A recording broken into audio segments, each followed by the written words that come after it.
Have you ever walked into your room, stopped, and said, "Whoa, did a tornado come in here while I was gone?"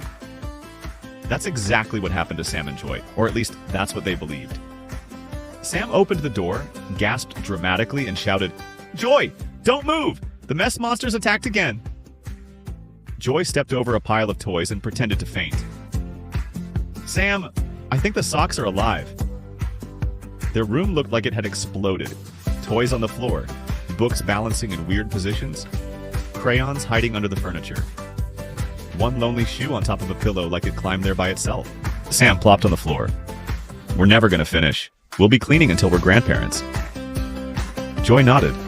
"Yeah, and I don't even know how to be a grandma yet." Then, suddenly, Joy sat straight up. Her eyes sparkled. "Sam, what if we clean, but not as regular kids?" Sam squinted. "What else are we, bananas?" "No," Joy said, pulling a towel from the drawer like a magician. "Superheroes." Sam's jaw dropped. "With capes?" "Capes." "Epic poses?" "Very epic." "Superhero names?" "Absolutely." In 10 seconds flat, they tied towels around their necks and transformed from two tired kids into legendary heroes. Sam puffed out his chest. "I am Captain Clean, defender of order." Joy struck a pose. "And I am Mighty Joy, protector of the bedroom universe."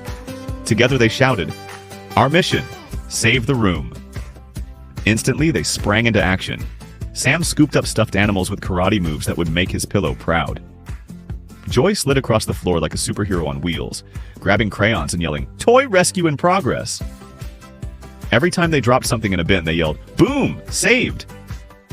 Sam held up a shoe. "Joy, I caught a wild sneaker," Joy gasped. "They travel in herds. Be careful." Then Sam got an idea that was either brilliant or slightly dangerous. "Let's have a 60-second superhero challenge.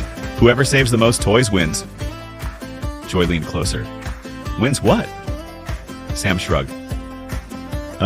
Cookie?" Joy nodded. "Acceptable prize." Sam began the countdown. 3, 2, 1. Super clean. They dashed around the room, bumping into pillows, laughing, tossing toys into bins like basketball pros, and cheering each other on. Joy pretended to fly to the bookshelf. Sam pretended he had super speed, but tripped over a teddy bear and said, "I'm okay. That was part of my move."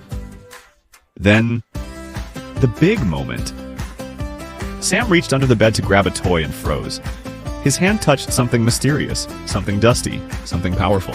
He pulled it out, and gasped so loudly that Joy thought he discovered buried treasure. "Joy, look, it's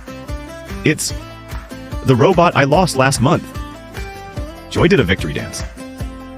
"Sam, you did it. You completed the Ultra Mega Super Rescue." With that heroic moment, they looked around and realized something amazing. The room was clean. Actually clean. Like, Mom will be shocked, clean. Books were stacked, toys were sorted, crayons were corralled. Even the wild sneaker was tamed. Sam put his hands on his hips. "We did this fast," Joy added, "and we didn't even cry once." They high-fived so loudly the dust bunnies ran for cover. Sam smiled. "Teamwork makes us unstoppable." Joy nodded. "Clean up superheroes forever!" They plopped onto their now clean floor. Sam hugged his rescued robot. Joy relaxed like she just saved the world. And honestly, they kinda did. So if your room ever looks like the socks are attacking or the toys are planning a secret meeting, remember Sam and Joy. Put on your cape, make it fun, use teamwork, and become a clean-up superhero too. Hands up high now!